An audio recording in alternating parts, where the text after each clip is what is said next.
Hello and welcome to the Tifo Football Podcast. Are you recording? I'm Joe Devine. Keep going. And this is what we do today. Oh no, first we have to intro people. So first, Reuben, the baby boy Pinder, hello. Go, go, gaga. And also John Mackenzie. Hello. There he is. Today we spoke about, I'm bored of this. How do you do this to the whole This would also episode? make full sense to people when they hear it at the start of the podcast. Very true. So Joe, do let's the do intro. it. Yeah, Oh. yeah. Today, I've got the one from... Where's the... There it is. Got it. Are we happy with that intro? No. I think it's quite fun, isn't it? Yeah, but again, it makes no sense at the start of the show. It doesn't matter if it makes sense, I does think it? it does. I think you have to. This is an example. You have to Hello and welcome to the Tifo Football Podcast. I'm Joe Devine, and I enjoy to interrupt Steve Hankey, the producer of this podcast, which is the Tifo Football Podcast, when he's talking. Which is delightful for me because I can interrupt him to introduce two fabulous guests that we have here today. One of them an animal, and one of them a baby. It is Jonathan Dog Mackenzie. There he is. Look at him go with his delightful little woof there. And, of course, Google Gaga, it's Reuben, the baby boy Pinder. Gaga goo goo. Yes, thank you. Oh, look at that. He's really getting to the spirit of things now, isn't he? 5 shows left to go, and we've got a couple of Googles and Gagas. Now, the second live show, 6th of June, already sold out. If you wanted to get a ticket, you weren't fast enough, unless you did get one, in which case you were fast enough. Congratulations either way, and that's the end of it now. We'll see you on the 6th and the 7th of June, and afterwards, forevermore, in the form of Jonathan Dog Mackenzie and his interviews. Very exciting stuff, yes. Now, let me tell you about what's coming up today, because there's so much on the agenda, isn't there, today? So much to get through. We've recorded for a long time. Steve has a big job to cut it all down, all those boring anecdotes we told. Yeah, all the bits about what did we say? What was You know, we said pacey intro. Pacey intro. Yeah. I know. Yeah, that's why I'm deliberately going Said the slowly. opposite. I want a really to bother long you. intro, Joe. The race for the top 4. Yeah, very exciting. Who will win it? We're going to find out today. We're not, but we're going to talk about it. The thick, the rich, and buttery taste of Mrs. Buttersworth's syrup. Okay, I wonder where that sentence was going. That's fun. The fragments of John Mackenzie's heart that belong in Marcelo Bielsa's bucket. We get to that a bit later on. Arsenal living the game against Newcastle. That was a fun game. That was a very interesting game over the weekend. We talked about that one.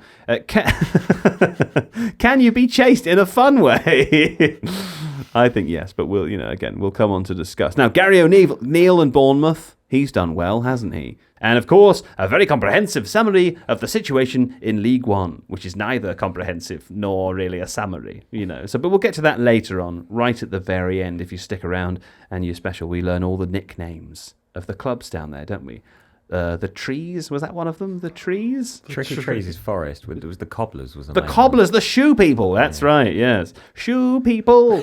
Now, if you like to keep your feet protected and warm, then you should visit The Athletic. Visit theathletic.com/Tifo, theathletic.com/Tifo, where not only the information that you will garner from these exceptionally well-written pieces, but also the way in which they are written give you the feeling as though your soul is extra protected from the floor when you're walking on a pebbly beach. Now, visit theathletic.com/Tifo to find out more about how you can get a 30-day free trial to find out more.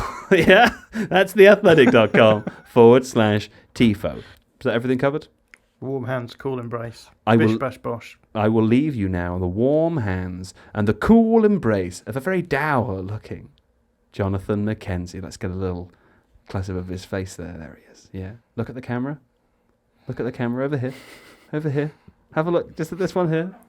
I want to go home, Joe. Okay, well, you've got an hour and 40 minutes of podcasting to do now.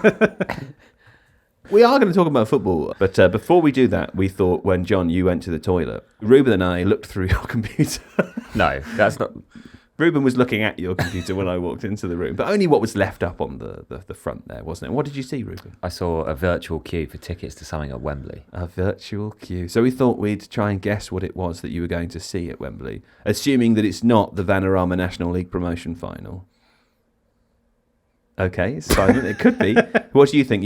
We've seen the events. What do you My think? money is on Harry Styles. Harry Styles. I mean, Harry Styles, not just Harry Styles. Harry Styles Love on Tour, which, there's hospitality tickets available as well on the 14th of June. This isn't an advert, but are you buying those? Don't tell us yet. No, I'm not. Just say I'm not no. buying those. Harry Styles grew up very near me, actually. Did he? Yeah, he grew up in a place called Holmes Chapel, I believe, which is about 5 miles away from where my parents currently live. And it's impossible to say who's achieved more.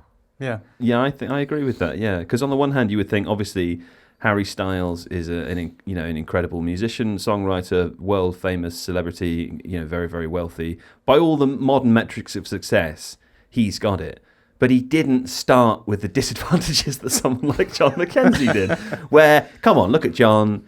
And listen to John. He's not a natural performer. He's not someone that's interesting or that you would really want to spend any time with, or someone that you even really, let's be honest, want to be around on a daily basis. So that he's managed to claw his way to where he is now is it more impressive. Please remain subscribed to the podcast for his new show next season. Good point. Yeah, God, how's he doing it? I've done a lot. I've done a lot with a little. I think it's fair to Are say. you going to see Def Leppard and Motley Crue the World Tour? I'm not. No. Are you going to see the All Elite AEW wrestling? No. I can't imagine what else it is on this list. Is it England, Australia? Is it something? Is it football? It's the thing that you mentioned at the beginning. Is it really in a queue for the Vanarama National League Promotion Final? Yes. There are 7,500 people ahead of you in the queue for that. 6,735 right now. Wow. Okay. There we go. So by all rights, you'll get to buy a ticket by the end of the show. Keep us updated on that. Yeah, it's still saying Keep an more eye than on an it. hour, so let's see how long the show goes on for. Sometimes they go on for a long time, don't they? They do. If anything, it's quite a good indication. If you get tickets in this show, but the show's only 50 minutes, it's because Steve's really cut it down. I'm actually worried that I might miss the actual Yeah, I was going to say it'd be final quite funny itself, if you were just like so in the zone midpoint that they all just went when you got to the front of the queue. Who's it? But I do want you to get a ticket though. It's Notts County versus. Actually, I don't know who they're playing, but it was one of Chesterfield or Bromley. I didn't actually catch who. You didn't pay attention. But you're a fan of Notts County, aren't you?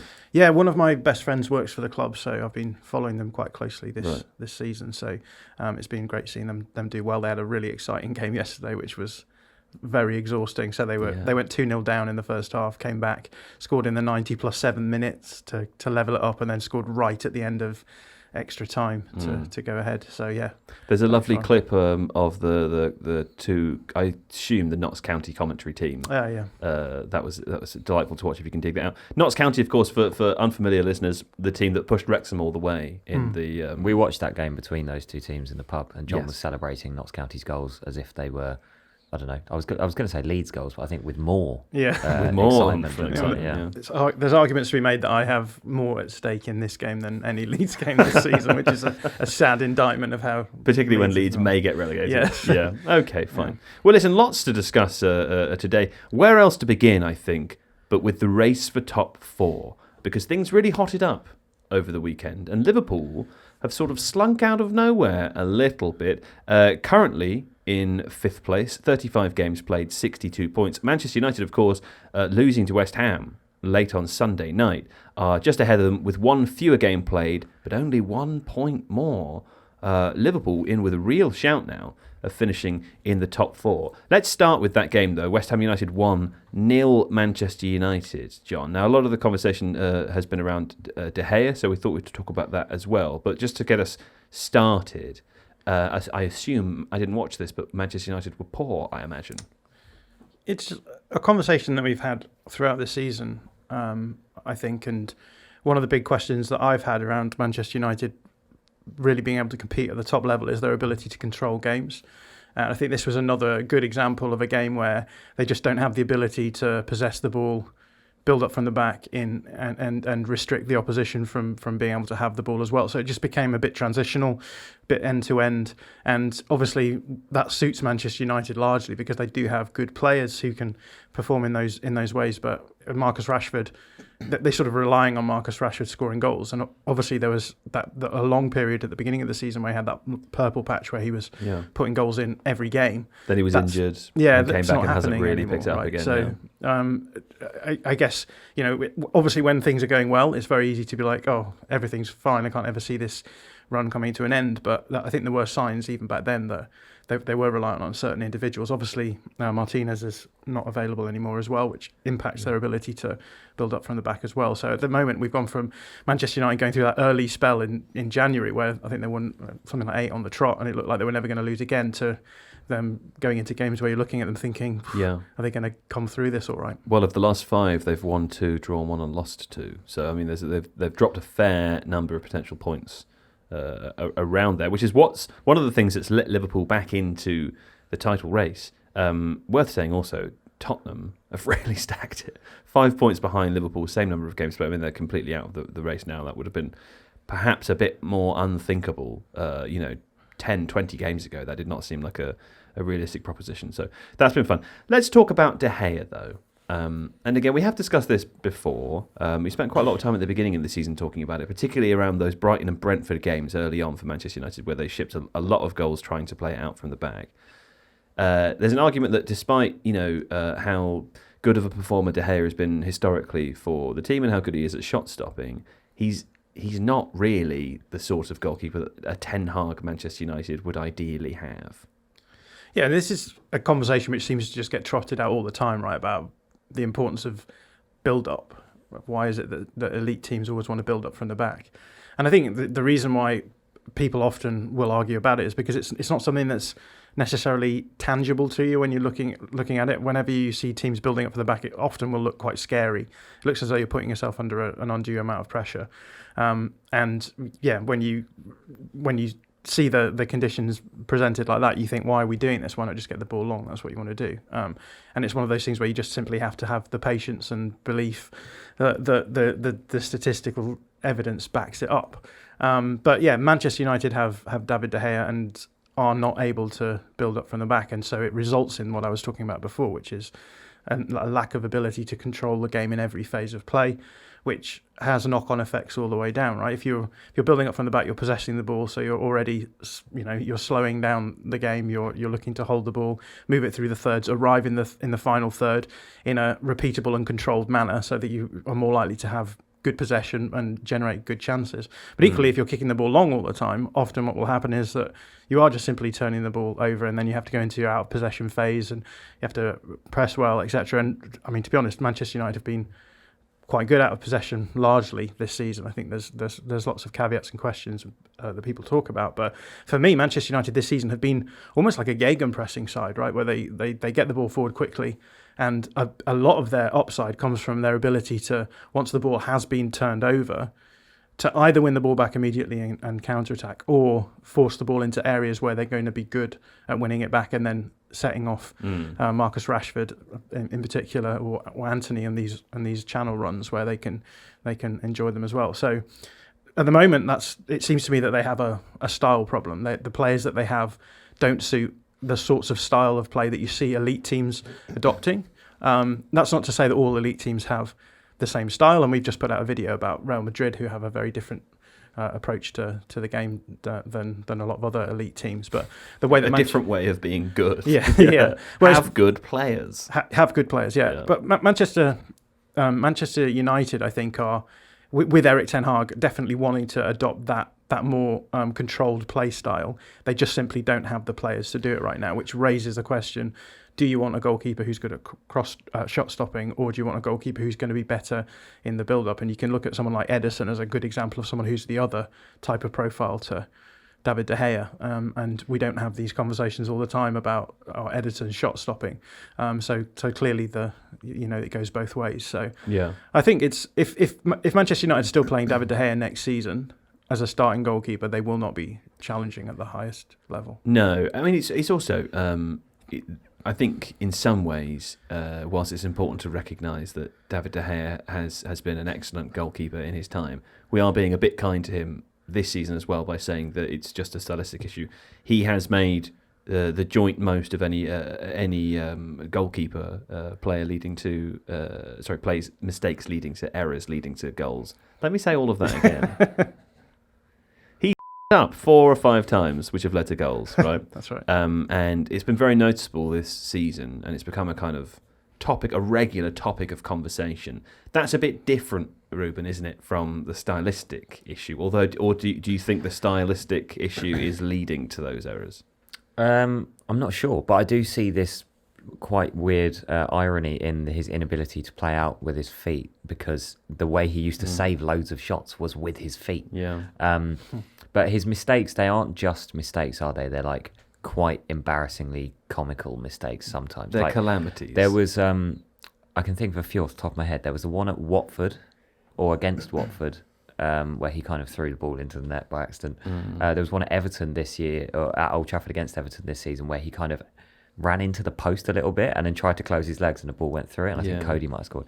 So it's and the save yesterday the goal that he conceded yesterday, he really should have saved. So if they were like sporadic mistakes that you can go, oh, that just happens, but it's the manner of them, which is quite alarming. Well, and Steve Hankey made the point before we started recording that the other goalkeeper who is joint with him is Hugo Lloris.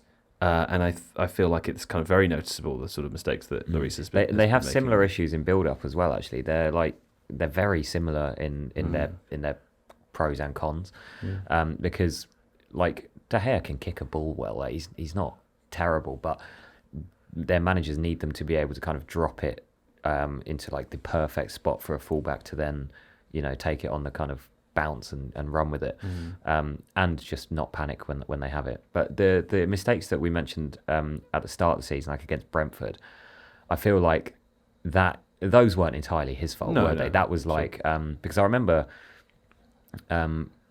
watching that game and trying to work out what United were trying to do, because he was clearly instructed, pass to Maguire, pass to Martinez, that's how we're going to play, and if it doesn't work, then we'll keep plugging away at it and whatever. But the rest of the team was like miles up the pitch. So it was like, well, once they get the ball, who are they going to pass it to? So they have, as a team, got much better at avoiding those situations. Sure. But like John said, he has he's like used pragmatism in the true sense of the word, in that he's kind of gone, okay, well, this is what I've got, so I'm going to tweak my ideals. And I think with regards to like control, do you think Eriksen has been? I don't think Eriksen's been a bad signing. Do you think they've been a little bit? They're disappointed that he isn't providing that control. Maybe they kind of misidentified what he would bring, because he's essentially a 10 who plays a bit deeper because he doesn't have as much legs anymore, right? I think the big problem is that they have a squad that is set up to play a certain way, and then they brought in a manager and been like, we want you to start moving us towards this other way of playing. And that's obviously what happens at the beginning of the season. You try and build up from the back, and it leads to these calamitous errors. And so, as you say, Ten Hag adopts this pragmatism where he says, okay, well, we're going to avoid getting battered all the time in order to slowly move towards this ideal. But then, obviously, that's going the opposite way to where he was at the beginning of the season, which is, right, we're just going to throw ourselves in at the deep end, try and play that way. That's the thing with elite clubs, though, isn't it? There's always this like base expectation of success that you can't really tear up a season and go, well, we're just going to implement everything new, and because if you drop out of like the top 6, then it's a disaster in the eyes of the fans. And then you move the manager on, and you never actually make that step up. So again, a video that we just put out this morning on the Illustrated channel, looking at the squad building issues that Manchester United have.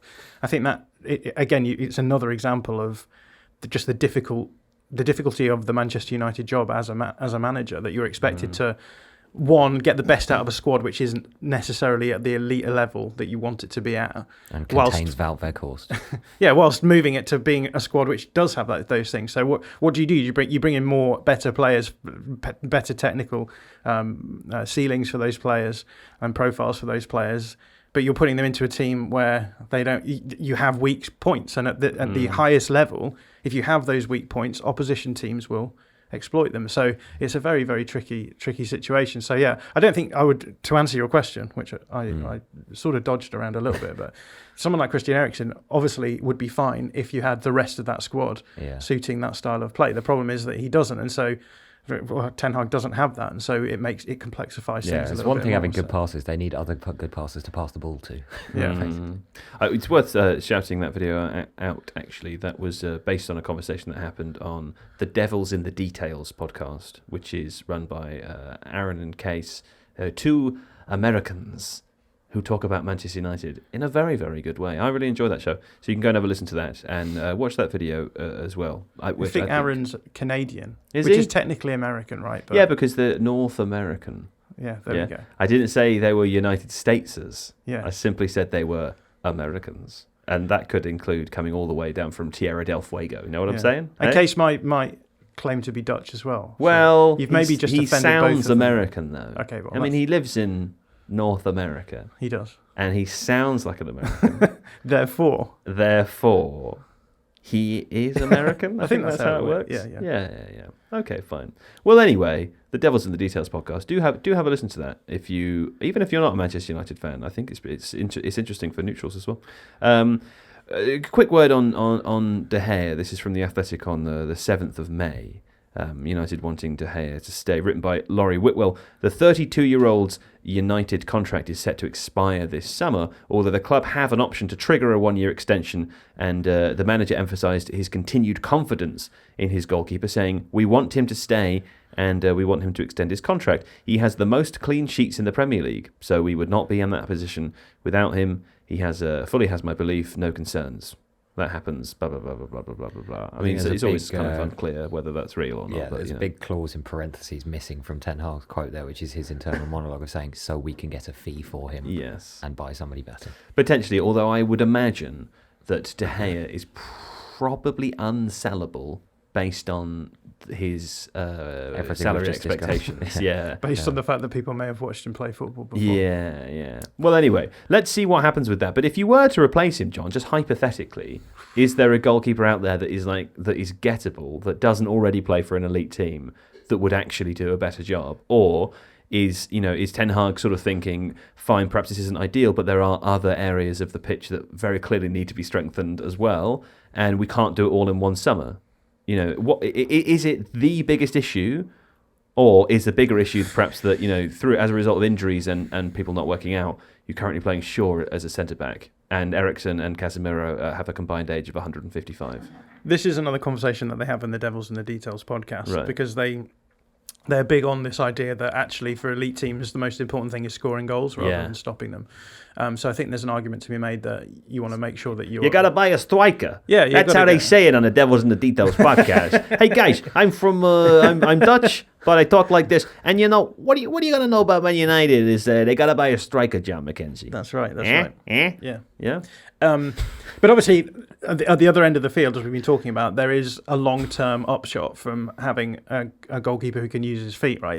It's not that you score more goals with a striker, therefore you should do that. Actually, that striker will score more goals if you have a goalkeeper who can use his feet as well. It sounds ridiculous, but it's true. It's a team sport. Yeah, I think it's a Marcelo Bielsa quote that he said to Pep Guardiola, where he's like, if your team aren't scoring goals, you shouldn't be looking at the attackers, you should be looking at the defenders, because that's where the goals originate from. Yeah, he really did a number on Pep, didn't he, that guy? He really did a number on me, Joe. He did a number on you. You were sort of broken for a while, weren't you? I've remained broken ever since, so? But I maintain a brave face. Yeah. I sit here crying internally. You're like a piece of pottery with lots of chips. A charity shop wouldn't accept you if I took you in.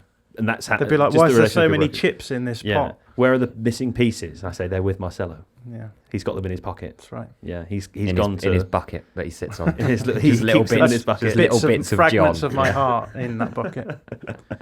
I'm sure there's a goal. I don't know anything about goalkeeping. Just pick one. I'll be honest, but I can't. Ilan Melier. No. I mean.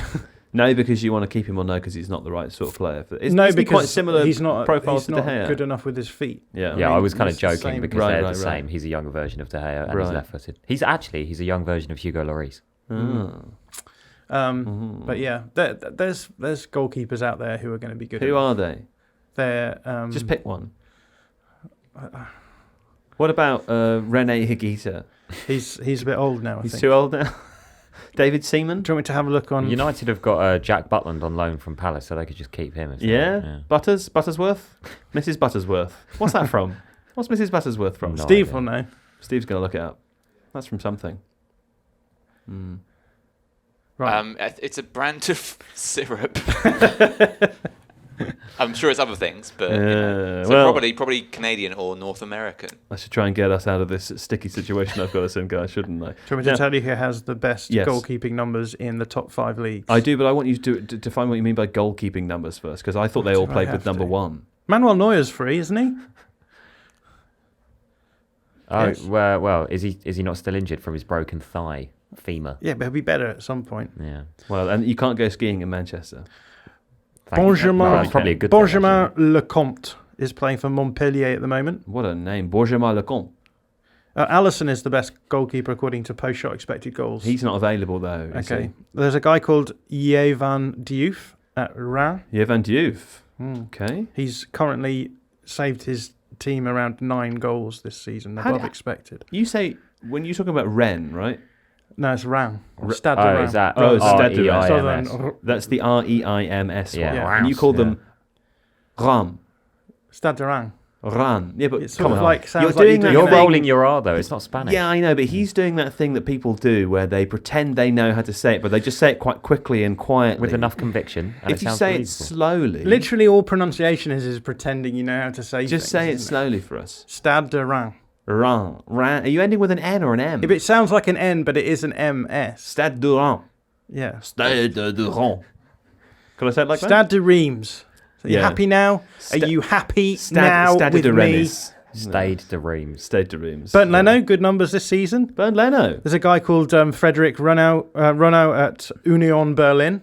Union. Another team who are overperforming their underlying numbers. There seems to be a correlation here between teams who are defending above their levels and their goalkeepers. There are seems to be a overperforming. correlation here between teams who are overperforming their underlying numbers and teams that John Mackenzie mentions on a regular basis.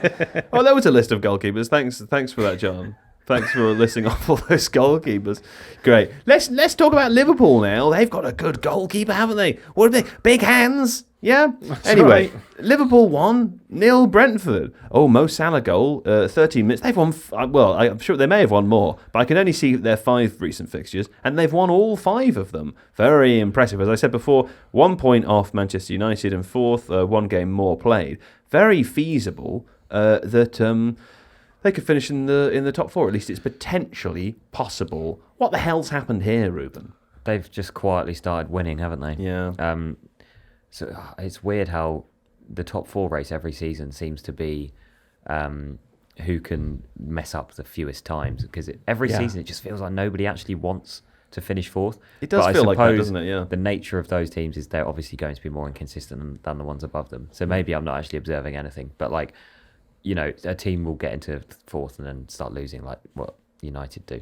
But yeah, Liverpool have just improved, haven't they? I wonder how much of that is down to their slight change in shape. You know, videos that John and JJ have done recently explaining kind of what Trent's role is kind of changed into. And I think, was there a stat on Sky Sports? There was a graphic. I'm not sure whether it's since that tactical tweak, but he's like top of every chart for all the positive creative stats. I don't have it in front of me, but I'm sure John's got it imprinted on his brain. So well, that might have helped him. It's a relatively middling run-in that they have. 3 games left. They are away to Leicester. On the final day, they're away to Southampton, who I imagine will be relegated by that point. Tough second game, though, middle game there, because, of course, they are at home to the second best team in the league, Aston Villa. So you would expect, given that Liverpool are the 5th best team in the league, that they would lose that game just on the basis of expectations and how good each team is, John. But the question is, are Liverpool really as good as everyone thinks they are right now? I don't know, are they? It's worth pondering, isn't it? Yeah, if you want to That's upset why we're everyone here again. on the channel. Yeah. Well, Reuben's brought up the Trent Alexander-Arnold inversion that everyone's talking about. And, I think there's obviously some positives to it. But I do think that people like it because Liverpool have started winning a bit more. And therefore it's a good thing, right? That is true. Yeah. And it's good when they win. But the causality isn't always as tight as people like to think on these things. And I think when most other teams are doing it, they're doing it for a very specific reason, which is to overload in the central areas in order to be able to build through pressure. And I don't think Liverpool are doing that. Trent Alexander-Arnold is sitting a little bit deeper, and it's a way of having him in the centre of the field to move him up into that half space when they have possession of the ball in the final third. I think there's maybe also a defensive aspect to it as well. The idea being perhaps, and again, this is just me speculating, but obviously, if he's playing high up the field, there's a turnover, and they have to defend. Often he'll be way out of position and leave space that he'll be tracking back into the fullback area. Whereas obviously now, from a more central position, if the ball is turned over and the opposition attack down his channel. What we're seeing now is the outside centre back on that side, usually Konate, pulling across, and then Trent Alexander-Arnold dropping into the centre back spot a little bit more. I assume that was the prime reason for the switch, was that when they lost the ball, and because so many opposition teams just pump it down that channel because they know that Trent's going to be high up the pitch or unable to defend against their tricky winger. And Konate is more athletic and better at that type of defending. And the creative consequences of that move are kind of like a happy bonus. Yeah, almost. I think you're probably right on that. But I suspect that what will happen is that it will lose its usefulness as other teams become used to being able to respond to it, because I think obviously there's a lot of teams who invert their fullbacks now, but they usually do it for a very specific purpose, whereas when Trent Alexander-Arnold does it, it looks quite different. He'll often sit outside the block, so you'll have a block of pressing players. Usually your inverted fullback goes inside that block to give another option to break lines of pressure, but Liverpool aren't really doing that so much. So there are games where he does get the ball to feet in a central area, and he's really, really good in those situations, right? There's no one better at ball striking probably in the Premier League, bar maybe Kevin De Bruyne or someone like that. How old is he now? Don't know. Trent Alexander-Arnold. 24. Is he only 24? Let's have a look. Wow. Can't wait for these sorts of 24 years old. Conversations about how good he is to carry on forever for the rest of his career. What do you mean, the sort of questions about how good he's he is? 5 months younger than me. Right, wow, okay. And I'm a baby. So he's 27. Baby boy. No, Arnold. Wait. I've got that completely wrong. Because you're 27. I am. I forgot. So if he's 5 months younger, I read than his you. date of birth incorrectly. It says 1998, not 6. Right, so he's 2 years. He's 25. He was born in October 1998. I don't know why you keep telling me that as if that means you're asking me to do the maths, but saying it in a way no, like, but you said he's 25. He's not 25 yet. What is he? 24. He's 24, like you said at the beginning of this whole bit. Cut that little bit. Listen. Sorry. I think we should keep that bit in. I enjoyed that. I like it too because we're working it out. We're working it out on the fly. But Trent Alexander-Arnold is an interesting player because he's really good in possession and he's not as good out of possession. And football now, you have to be good in possession and out of possession. And you know where else you've got to be good? In transition. Yes. Yeah, because that's not in or out, is it? Are we going to transition into a new section now? Is this a not yet? Because I still wanted to talk about Trent Alexander-Arnold. Because I do think it's kind of clear what he's good at and not good at, right?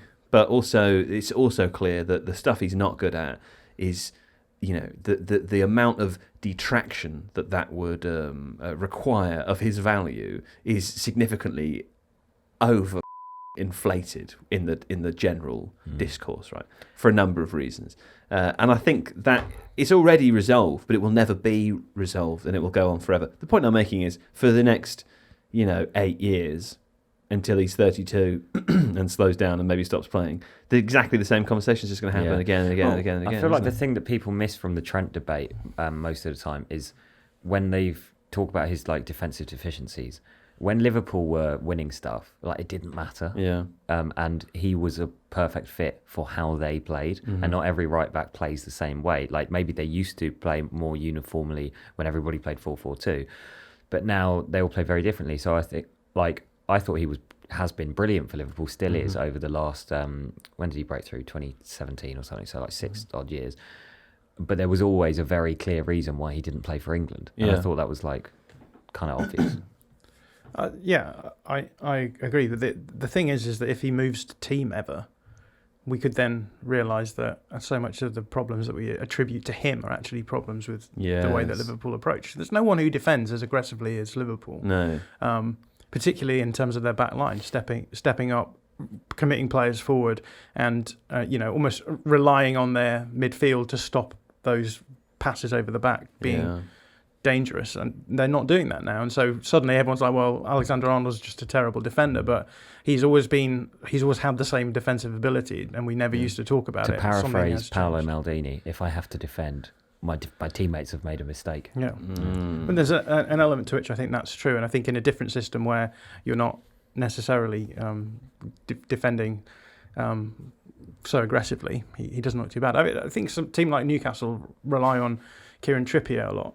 Yeah. And then they have Dan Burn usually on the other side. He does get forward, but you know he's a bit more of a defensive fullback. I wonder if you were to play Trent Alexander-Arnold in that Newcastle team, whether or not people would have a different attitude. Trippier's a really interesting one, though, isn't he? Because when he was at Spurs, he had the similar problems defensively to what Trent had, I think, in the sense that he was really good at whipping crosses in for Kane and Son to finish, but he used to get skinned by good wingers really often when he was at Spurs. Then he went to Atletico Madrid. Simeone taught him how to defend, came back, and now he doesn't get exposed. I think the system again, though, because like under Pochettino, he's a coach who relies on his fullbacks to get forward to give width, and both fullbacks will get forward.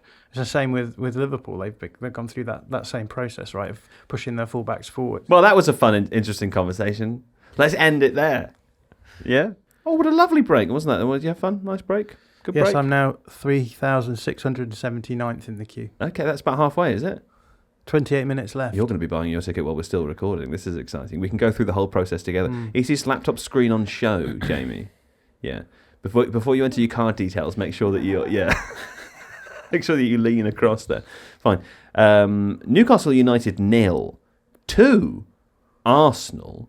Now, this was a quite an exciting and thrilling game, wasn't it, baby boy? It was. I really enjoyed how feisty this game was. Yes. It had real steel to it. The tackles were intense. The atmosphere was really, really loud. And it made for... That kind of thing can make up for an occasional lack of quality. Well, for some people. I know John hates anything that isn't, Perfectly beautiful. Yeah.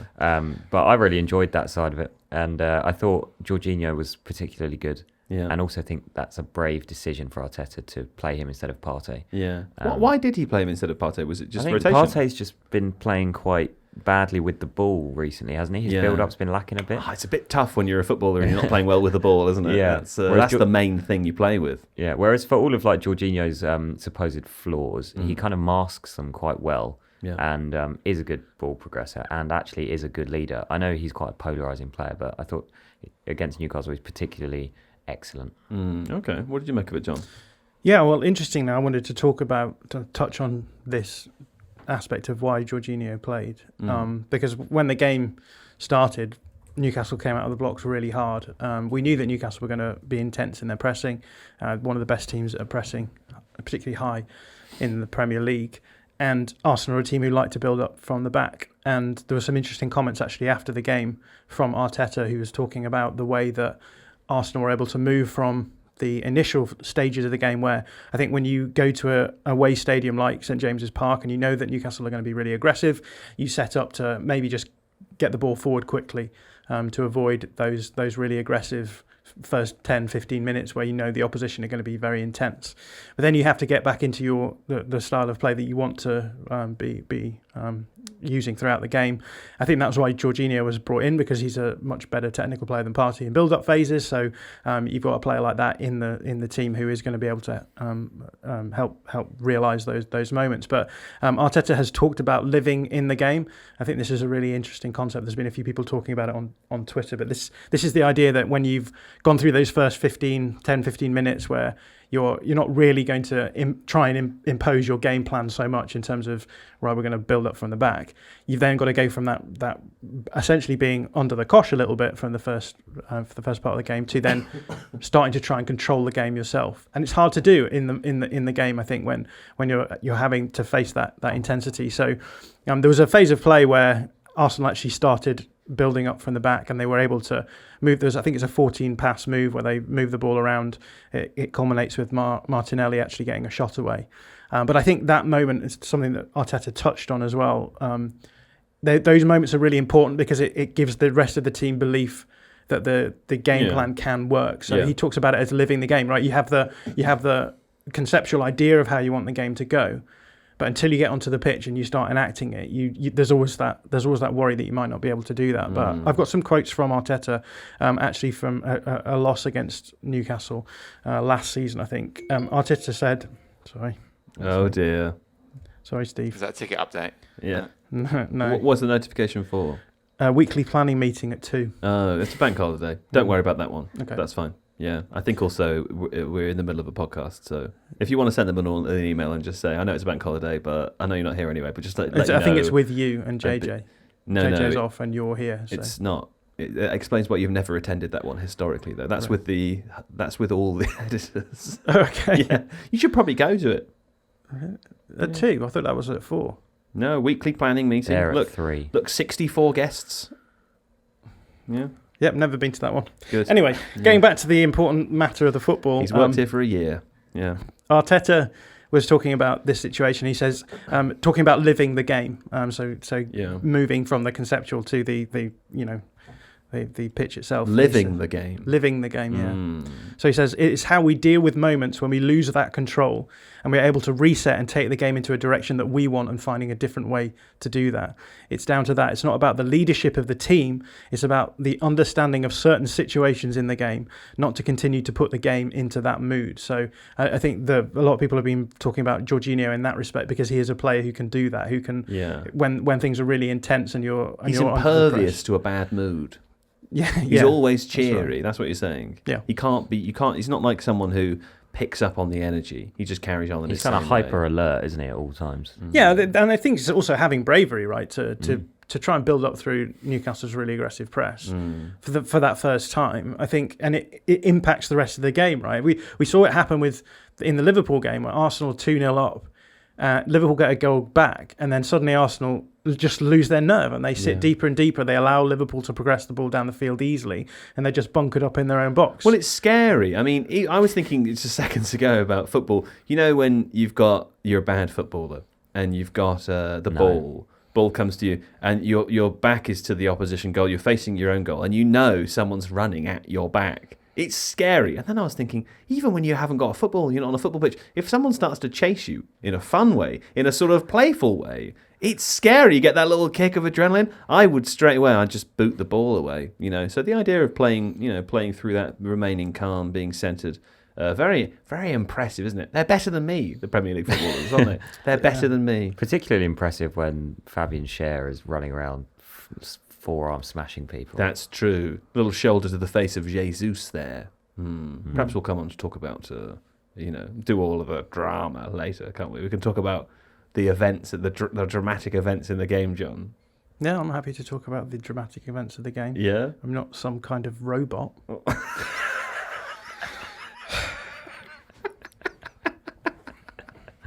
Do you know how I know you're not a robot? I literally watched the Notts County game with Reuben, and I was very vociferous in that game. It was very emotive. Because a robot would have attended that meeting at least once in a year. They would have known to do it. Well, clearly it's had a big impact on the running of the company. So that's true. It's worse because you're not there. Okay, fine. Well, very impressive stuff there from Arsenal to win 2-0 in tough and tight circumstances. Well done to them. Still 4 points behind, of course. They already ruined it a couple of weeks back. It's funny for everyone else. Now, let's talk about the game a little bit more. Referees in this game. Just one. Oh, I guess they had 4, technically. Maybe it's 5 now. There's the VAR as well. And then there's the VAR. So there's a whole team of referees, not just one.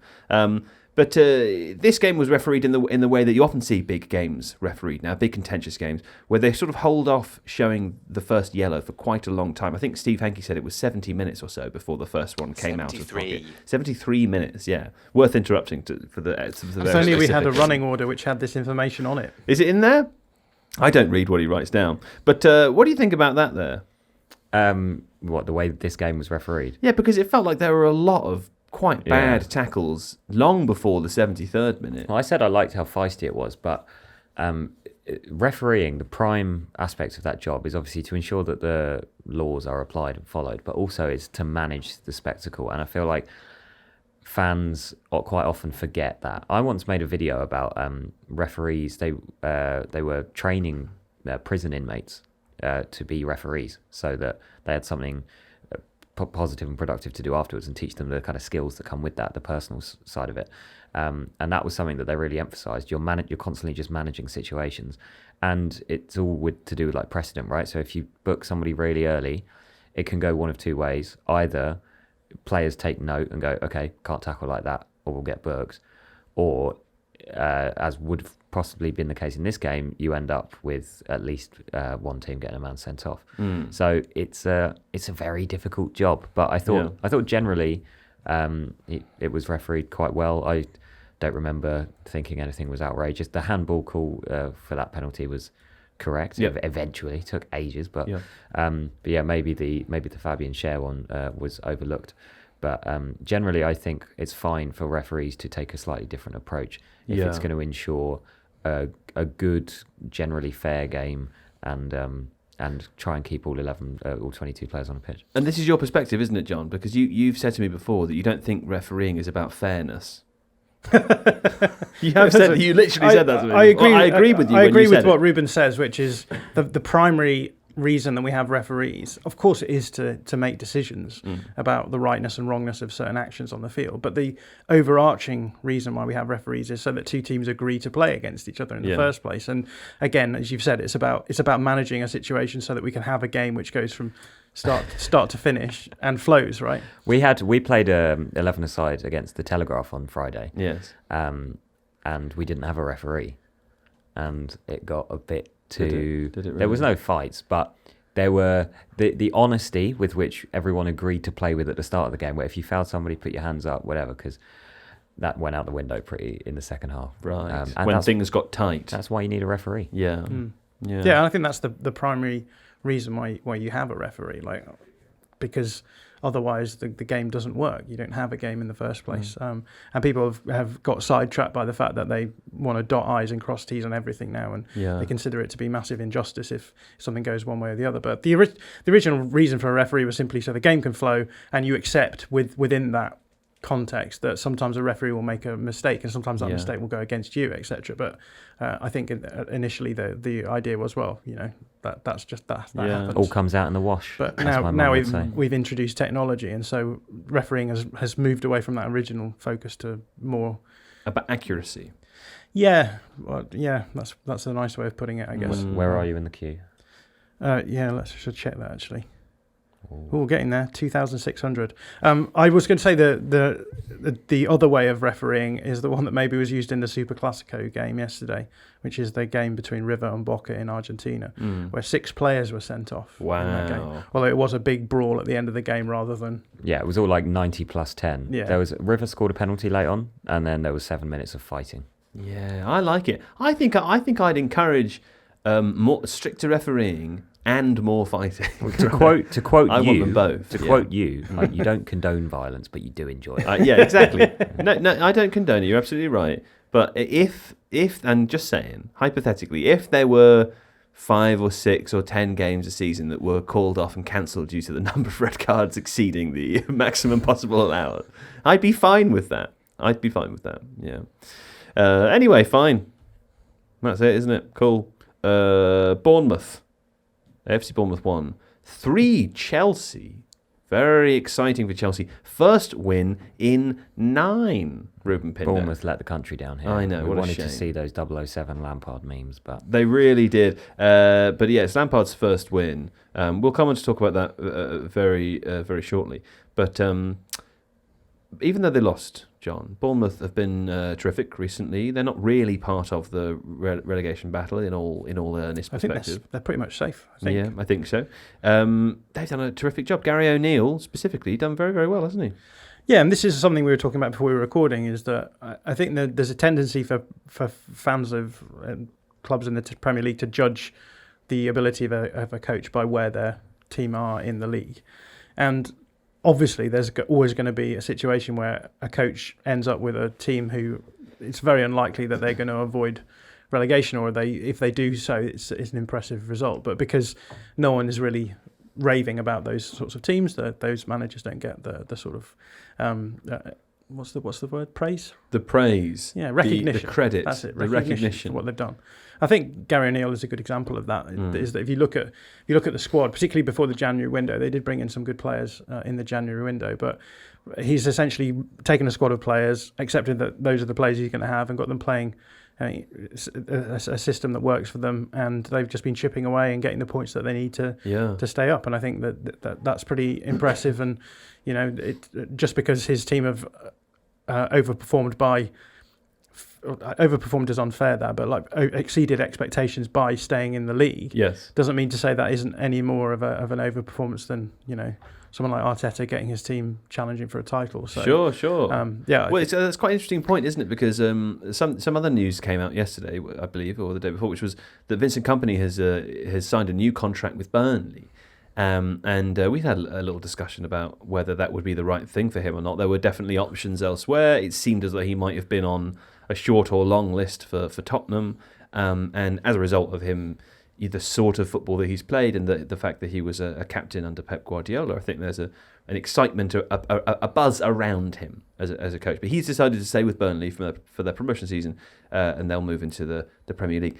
What do you think of that decision, Reuben? Because that's kind of, if you had the option to go to a bigger club already, what do you think the positives of staying with Burnley are when it's going to be difficult for them next season, particularly with the style of football that they play? Yeah, because quite often the team that plays the best football in the Championship and therefore gets promoted struggles the most out of the 3 promoted ones, and it's the more kind of grittier teams who play a bit more defensively. Yeah. You can do that just with Norwich. Like the best Norwich promoted teams and they go up and down, smashed in the Premier League. But then the ones who come through the playoffs and have to play a bit more defensively, then they're used to it, so they don't have to suddenly change everything.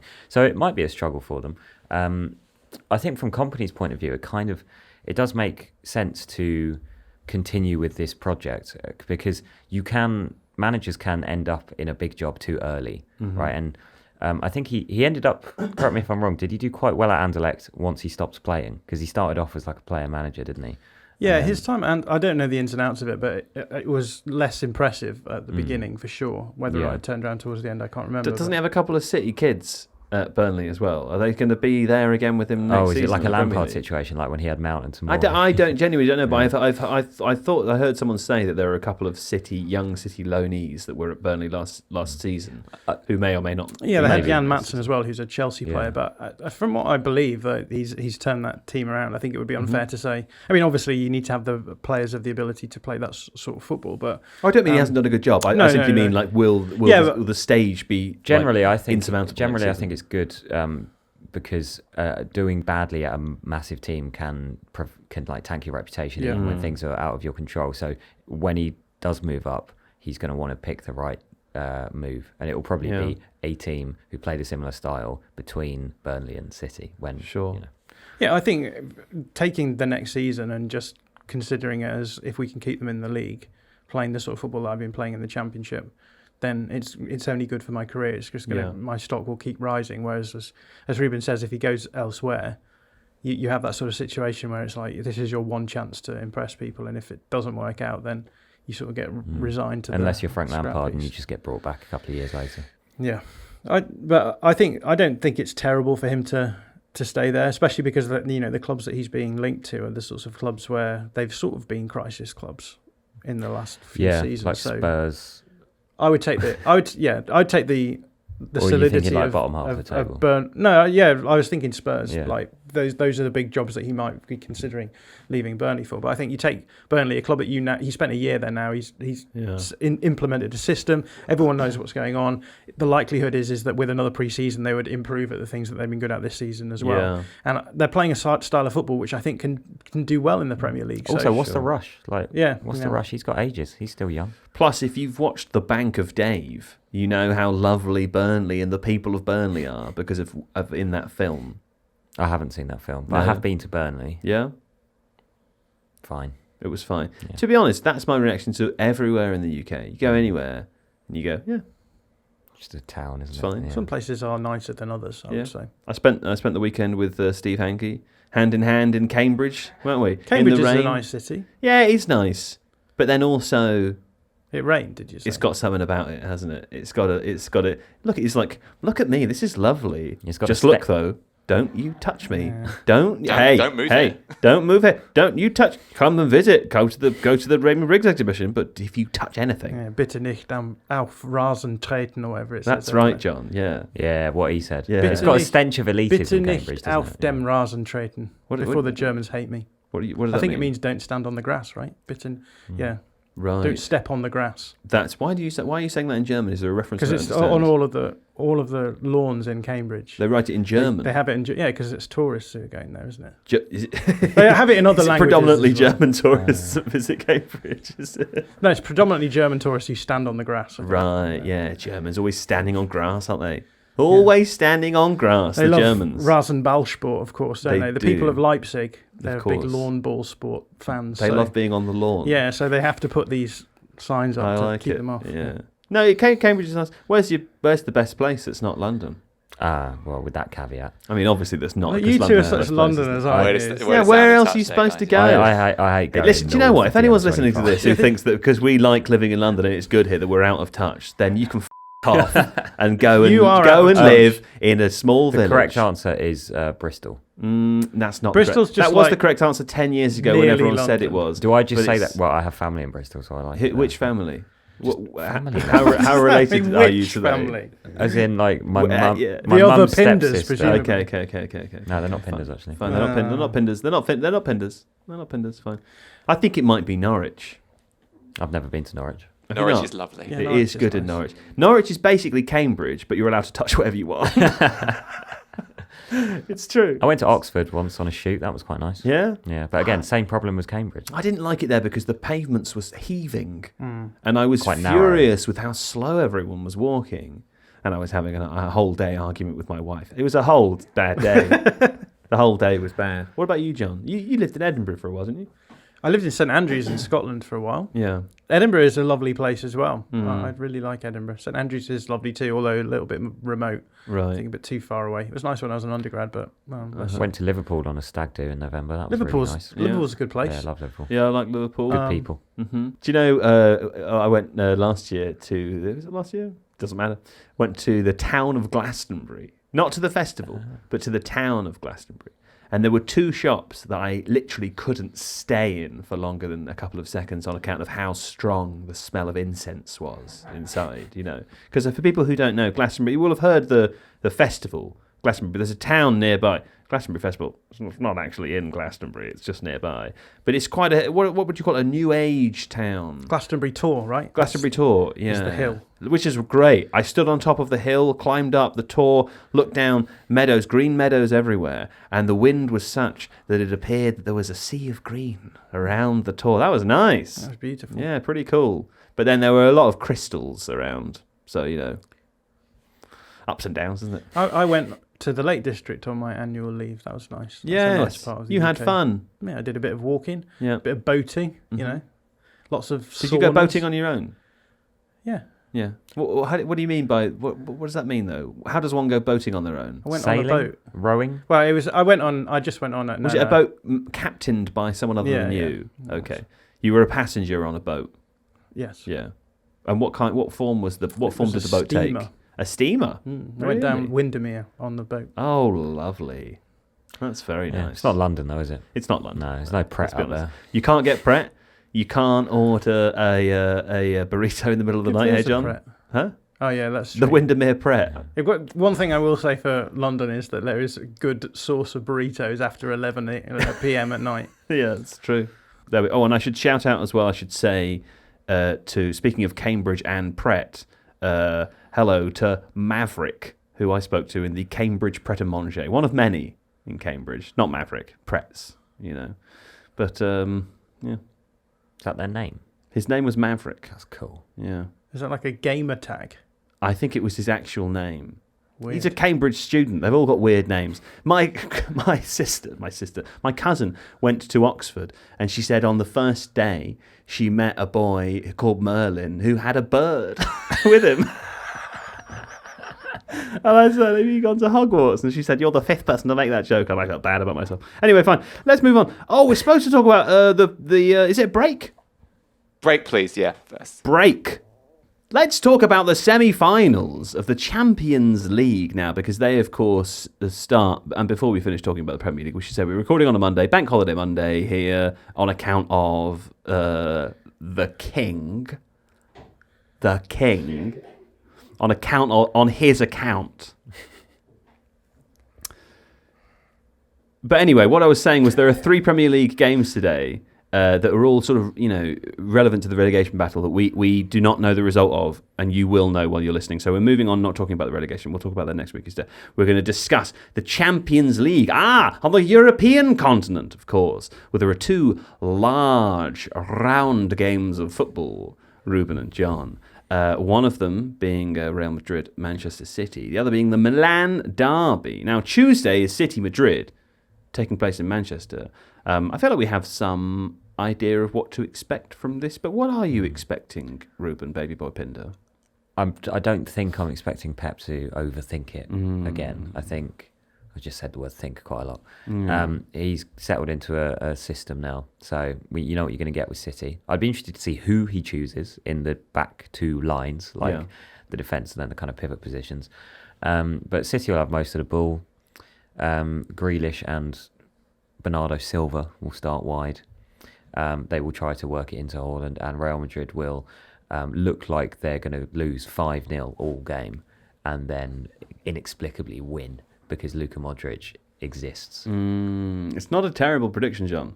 It's not, no. We just made a video looking at whether or not Real Madrid can keep getting away with it, in the words of the meme. And by getting away with it, you mean that they just win when they look like they shouldn't? Yeah, the idea is that actually, because we expect elite team, we talked about this before, elite teams to play in a certain way, and Real Madrid don't necessarily play in that way, that therefore they are undeserving of these victories when actually they have good players who they are able to rely on. Yeah, rely on, but also play together in a very sort of a visceral way rather than in an overly cerebral tactical way, and it works. Yes. In that video, we talked a little bit about the out of possession stuff being maybe the bit that will hold Real Madrid back, and that's because again we were talking about with Manchester United before. It's all about control. If you can't control the out of possession phases of the game, then you make your life a lot harder. But Madrid still seem to manage to be able to do it. And so controlling the out of phase possession would be very complicated. It's sort of sci-fi football thing there, isn't it? Where it's kind of glitching in and out of existence. Yeah. All of those trophies Real Madrid have won, it kind of plays into this question that nobody can really answer. Like you guys have done video on this as well. It's like, what does Ancelotti actually do? Yeah. How good is he? How good was Zidane? Like, would Zidane be good anywhere else? Because they're more, especially Ancelotti. Actually, no, Zidane. Like the both of them, they're like ego whisperers. Like they had all these superstars and they just kept them all happy. That's and right. I remember when Zidane, they're environment scientists. Yeah, when 16, 17, I want to say, when they won it in Cardiff. I think the league had gone, like Barcelona were winning the league. So they kind of sacked it off and were playing like James and Morata, and they were making like 7-8 changes for league games and just prioritising Champions League. Yeah. And I think there are very few people who can convince players like Benzema and Ronaldo and Modric that that's good for them. But Zidane and Ancelotti, they command this respect, and obviously they know what they're doing, but it's a different approach, isn't it? They're not wedded to a tactical philosophy, and that makes Real Madrid's success harder to explain. Yeah. But I find it really interesting. Like, I think last season, Ancelotti kept on throwing Rodrigo on as a sub, didn't he? And winning these games in the Champions League got quite late on. But he was also, he'd take Kroos off and maybe put Camavinga on. That was one of his repeated subs as well. And then he would use Kroos as like an assistant manager. He kept on asking, there was a moment where he asked him, like, what do you think we should do? And to have that kind of trust in your experienced players is really rare. Yeah, it's super interesting. I mean, I think even given how good Manchester City are as a team at the moment, it says something that it's very clearly not a foregone conclusion. This game. I mean, I think they're favourites, aren't they? But well, what do you think? I mean, who would be your prediction for going through to the final? I think City will go through, because last season this tie was incredible when they met, but Benzema was like on absolute fire. On absolute fire. He was on fire. He was absolutely on fire. He was absolutely on fire. He had to be doused regularly. On absolute fire. To avoid overheating. And this season he's not quite been putting up the same kind of numbers. No. He's just crackling. But he's still a great foil for Vinicius, and goals are coming from other players. Rodrigo's starting a bit more. Valverde's coming to midfield. I do think City will win, though. I just think they've got a little bit too much control. I've got a quote here from Ancelotti, who says, talking about his midfielders, this is when they had Casemiro. He says, the key for all three is the experience of playing together for so many years. Then there are things like the position changes they make in matches. Sometimes Tony or Luca go down to get out of the pressure. Casemiro goes up. I'm not going to get involved. Real Madrid can rest easy. I'm not going to get involved there. So he's just sort of letting them vibe out. Yeah. But anyway, I've finally got through the queue, so I'm going to ignore you. Okay, so now tell us what's happening. Where are you? You're in the website, the Wembley website, presumably. Yes. Yeah? Is it wembley.com? I don't know. Read the whole URL. Login.thefa.com. Okay, fine. And what are you doing? You're purchasing 1 ticket, 2 tickets? I'll probably buy a couple and see if someone wants to come how with me. sad.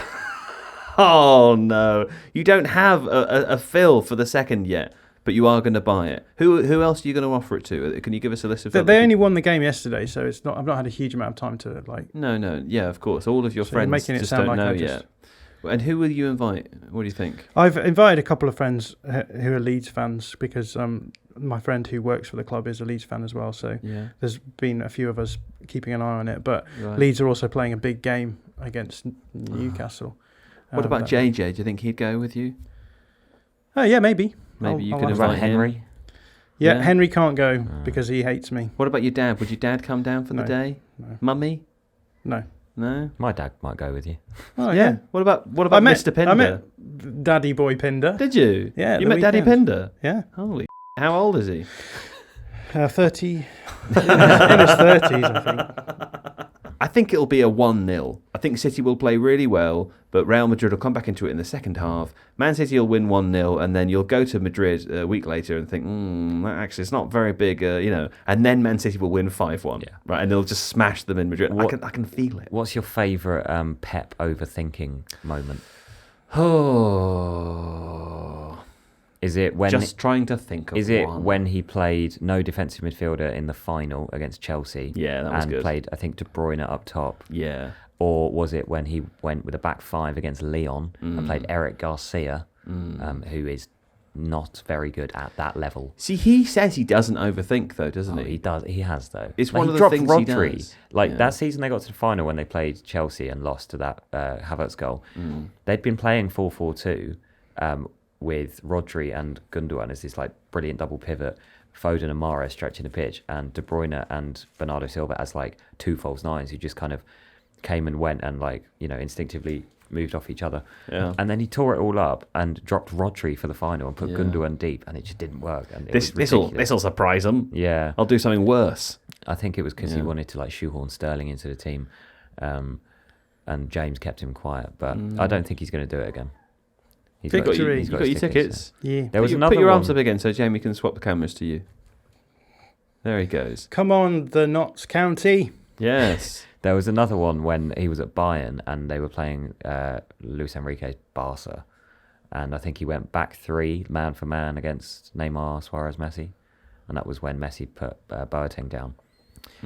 But I don't think he's going to do that again. You don't think he's going to No, do that again? no. Okay, well, we'll find out.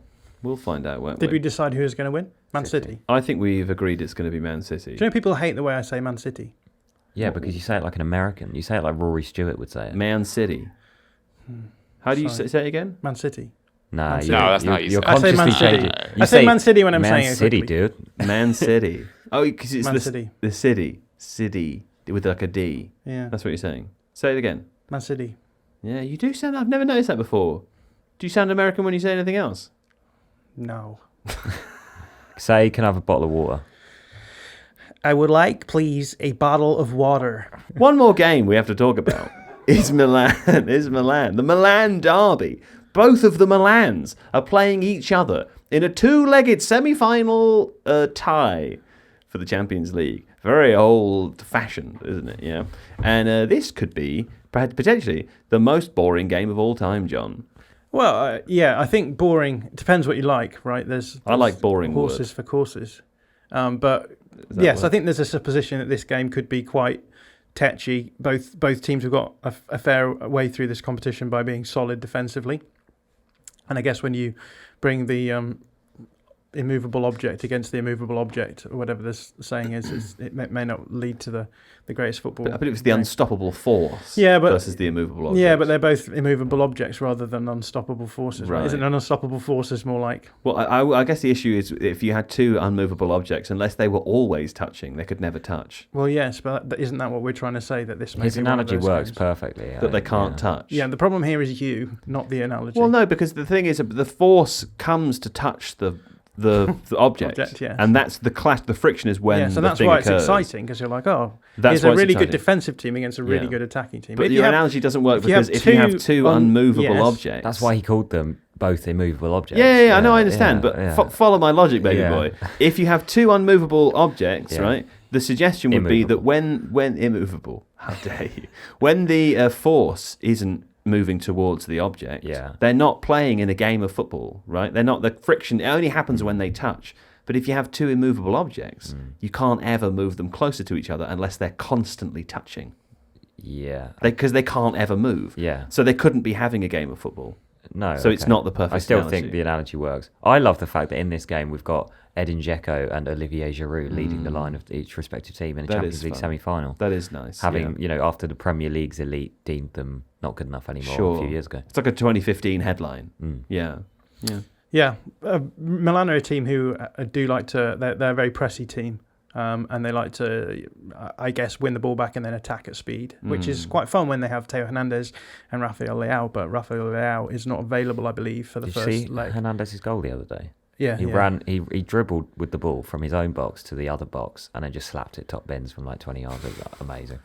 Milan have two sources of ball progression. One of them is called Teo Hernandez. Yeah, and one he loves that inward run, doesn't he? Yeah, the two of them together is just. So they've only got one for the first leg. Yeah, so that will probably be an issue for them. And Milan, Inter under Inzaghi have sort of always promised to be quite good, but never really achieved it. And so it does have the feeling of a game where, if I were to use an analogy, I'd say it's now be careful what you say. I'd say it's an immovable object against an immovable object, and it won't make for a good game because the two immovable objects will be at other ends of the pitch. They never touch. They couldn't have a boring. Game. Yeah, because you need them to touch in order for the game to even happen. For it to be fun. Yeah. Inter Milan have done. Inzaghi's done something relatively interesting tactically at Inter Milan, though, in sense that he's taken players who I always thought of as attacking players and started playing them deeper. Like Hakan Çalhanoğlu, formerly of AC Milan, is playing as like a 6 now, I think, sometimes as like deep player and playmaker, picking the ball up from the back three. Henrik Mkhitaryan, who was like a 10 or a winger, he's now playing as an 8 in that same midfield. So I just thought that was quite interesting, the way they can move further back the pitch as they go. I suppose a lot of players do that. I never Don't talk yourself out of it. It was interesting. You got towards the end, and then me or John didn't. It. We didn't go, and then you lost confidence in what you were saying. But I thought it was good. Thanks. Çalhanoğlu also scored a banger recently. Yeah. I just love a goal that goes top bins. Top bins means in the top corner, Joe. Right. How do you get it in there though if it doesn't move? Hey, my screen's gone dead. I need the screen. Okay. Who's going to win that one then? Impossible to say. Yeah, I think 0-0. Nominally, it's the most interesting game, right? Because, for people like you, no, for a certain type. I will very much enjoy the City game against Real Madrid. I think you'll find it's actually the Milan derby that's the one that's most interesting. Yeah, I don't know. Maybe they are both equally interesting, but I think which one are you going to watch? Oh, they're on at different times. Choose now, okay. Both. Which one are you going to watch? If they were on at the same time, which one would you watch? I'd probably watch the City one game, because it's the sort of culmination of this Man City team, right? This is arguably the best team that Pep's had. It's a near, it's a 17-year long narrative. Yeah. And I think, regardless of what you think of Man City and how they, and everything surrounding them, the sports washing, that stuff, and the other stuff, that's a real drag. That's a JFK quote, isn't it? It's like, we will get to the moon and then do all the other things. Yeah. I played with Milan on FIFA yesterday, and they are really fun to play with. They're fun on FIFA. I won, yeah. So Yeah. Okay. I reckon they'll probably win. We've got the youth vote for Milan. The old vote says. Yeah, no, I think both of those teams could do it, and it'll be one that we see. I think both teams could win as well. Yeah. Yeah. Not at the same time. Let's just be clear. Both teams can't win because only one team can win. That's right. Because But one of them is theoretically, before the game begins, both teams could theoretically win. That's true. But again, not at the same time. Not at the same And time. that's your punditry. Well, let me flesh it out, Joe. Please because do. I was Add using, more flesh I was to the using bone. a sleight of hand, a linguistic sleight of hand, Right. which was, Yeah. to. You're What is being it, very litotes sneaky. or something? Was litotes that understatement? I can't remember. Yeah. Anyway, it's a nice Everyone word. knows what that It's a means. nice word to say, isn't it? Litotes. Litotes, yeah. But I think that game very much hinges on what happens as the game ebbs and flows. Whereas with the Man City, Real Madrid one, as you've said already, we know how that's going to It's ebb and flow, don't predetermined. we know that Man City are going to dominate possession. Of course. Whereas so to a degree that'll be a fun game to watch. Yeah. But if it unfolds the way that we expect it to unfold, it'll be fairly. Whereas with Milan and Anything Inter, could happen. I think the first team to score, that changes then the whole tenor of That would change, yeah. Because they'd be 1-0 up. Because they'd be 1-0 up. Game Yes, state. You're right, because then Game it state. forces a naturally defensive team to come exactly. out. And, So I agree. the team that scores first will then try and sit on the lead and then pick them off on the break. I completely agree with that. I also think what happens in the game will affect the outcome of the game. Yeah. Litotes, Steve has dropped it in the chat here. Ironic understatement in which an affirmative is expressed by the negative of its contrary. I don't even know what that means. Oh, okay. So it's like... E.g., I shan't be sorry, for I shall be glad. Yeah. Yeah? That's what I was doing there. Right. I was using understatement. Cool. Cool stuff. I shan't be sorry when this podcast is over. No, fair enough. Well, there's one more thing you have to do before the podcast is over, and that's listen to me read a lot of things that Steve wrote down for me to say. Okay, you ready? Because League One final day summary then wrap -1 hour 17 recorded, Not and we that need to do the bit. intro too. Oh. Okay, yeah. Okay. However, how does it start with however? You start with the bit before that. Oh, yes. League Two and the Championship end on Monday. Is that today? That is today. They end today. Do they really? As we recorded, Unlike actually, this Northampton podcast. Town have been promoted to League Two. Northampton So Town. congratulations to the Cobblers. and their Well fans. done to the Cobblers. Where's me shoes? That's what they Not say, to isn't League it? Two, That's surely. their big chant. Where's me Sorry, shoes? League One from Yeah. League We Two. scored a goal. Where's me shoes? Remember that one? Remember that one they had? What about the shoes? And then boots, boots, boots. Remember that one? The Cobblers. What other chants did they have? Step on my old these are real, size you're not 9 making them up. sandals. These Yeah, are yeah, real, they're all wow. real. Yeah, all their shoe related chants. Leather, leather shoes. They had that one, didn't they? Oh, the Cobblers. Anyway, well done to the Cobblers. Very happy for the Cobblers. League Two and the Championship end on Monday after. Sorry. The point is they end, and we can't talk about them because we haven't recorded it yet, but we are talking about it. It's very confusing. However, former Everton midfielder Steven Schumacher, is that right? John's lost it. He plays for the Cobblers as well. And his name means shoemaker. Has managed Plymouth to League One. He's managed Plymouth. You made that up. I refuse to believe Steven this. Schumacher. Leather shoes. Schumacher, he's won it. There you go, Stephen. Congratulations to Stephen Schumacher. The Pilgrims will be in the Championship next season. That's please, right. no They're more making the chants. pilgrimage up the pyramid there. There we go. Have you got any Plymouth chants for us? Yeah. Well, the Mayfeather weather. What was that boat called? The Pilgrim's Mayflower. boat. The Mayflower. Got the bird. Anyway, Ipswich Town, managed by former Man United assistant manager Kieran McKenna, will join them in the Championship after the Tractor Boys ploughed their way to 98 points and second place. 98 points, only good enough for second place in League One. Argyle got 101. Incredible. And Argyle, Notts County. the Scythes. Yeah? Notts Because of County the got tractors. 107, didn't they? Or was it Very impressive. 108, 107. Yeah, over 100. Wow. The teams down there really getting some points. One of Sheffield Wednesday, Barnsley, Bolton Wanderers and Peterborough United will go up via the playoffs. That's very exciting. Peterborough, a.k.a. The Posh, learning a lot of nicknames here. They used to have a guy who walked around a stadium in like a top hat with like a monocle and a three-piece suit. Very like nice. Mascot, Yeah. I can see why they would be called The Posh. You've explained the etymology for me. Pipped. Where did I get to? The Posh. Pipped by Derby County to the final Derby playoffs. County to the final. Pipped, Active, not passive. Pipped Derby County. They weren't pipped by.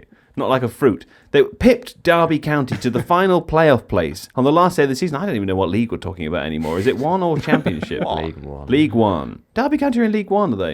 Yes. Good Lord. You know, Jeff Stelling is standing down at the end of the season. Is there I genuinely think you should go for it. It'd be a different sort Can of you show, imagine? wouldn't it? Oh, I Be a think different you'd be sort the of show. perfect Jeff Stelling. Hold on, let me.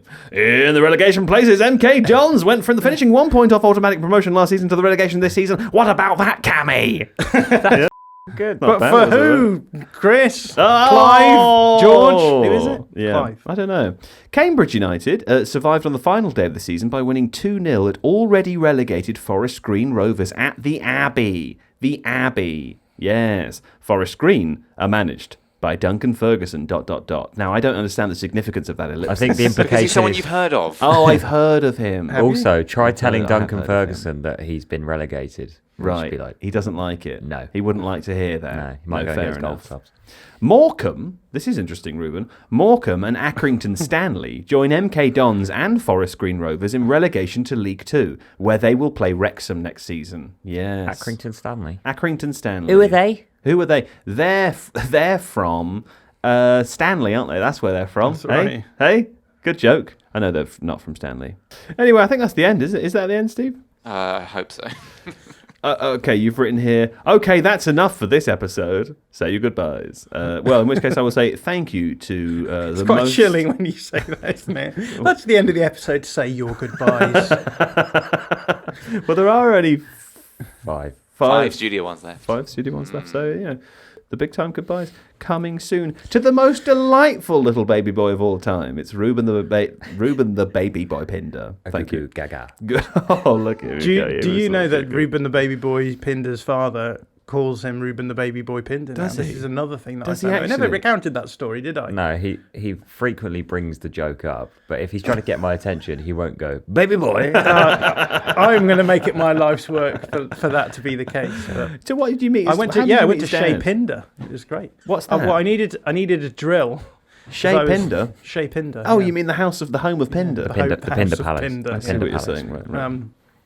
Right. I've got like a rail to hang in my bedroom to put my shirts on Yeah, because I was just being more economical with space. right. But I didn't have a drill, and I didn't want to buy a drill just to put up a thing. So I was like, Reuben lives very close to me, so I thought, I'll see if he has one. And his dad had a His drill. father had a drill, And he lent me the drill, yes. And and you used it. I used it, but it didn't work at first.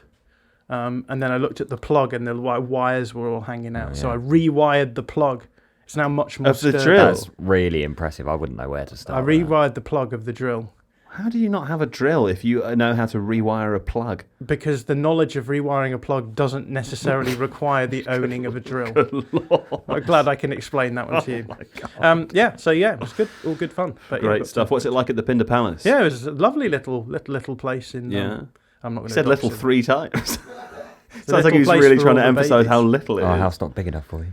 Is it because on account of how small he is? What's his bedroom like? Does he sleep in a cot? Yeah, Does he? I didn't go into his bedroom. Because sometimes I worry about if he could get out of bed on his own at night, what would he do?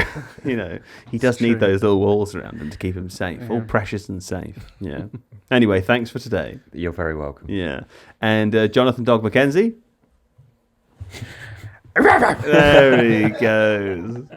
Well, there we go. Thanks to Steve Hankey, producer Hankles. No worries, you're welcome.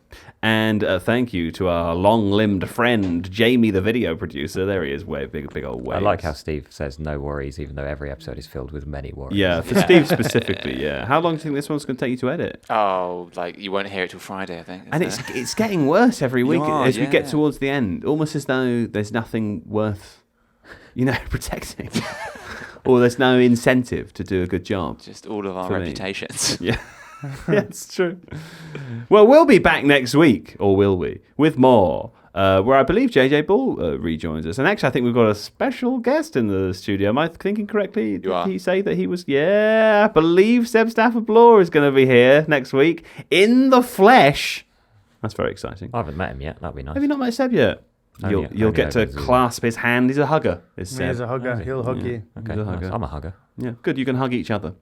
We'll be back then. It won't be like the immovable object hugging the immovable object. Am I right, Joe? Yeah, well, I could come back at you, but I feel like Steve's boring his eye holes into my head to say that's the end of the show. Ta-ra, auf Wiedersehen, and bienvenue.